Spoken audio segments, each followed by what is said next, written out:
Hello everyone and welcome back to another video from Wake&Tech.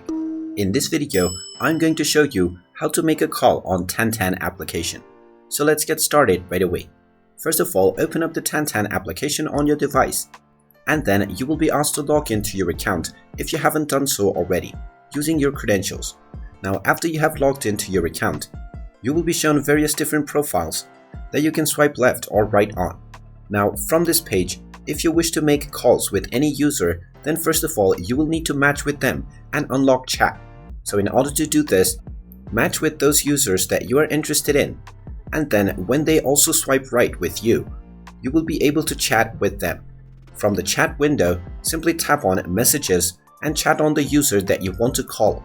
Now from the message conversation page, tap on the plus icon at the bottom right corner and then tap on the call option. Once you tap on this, you will be able to make a phone call conversation with the user if they are also online at the same time. And there you have it. That is how you can unlock and make a phone call with various users on Tantan. If you find this video helpful, make sure you hit that like button and subscribe to our channel if you haven't done so already. Also ring that notification bell to never miss another update from us.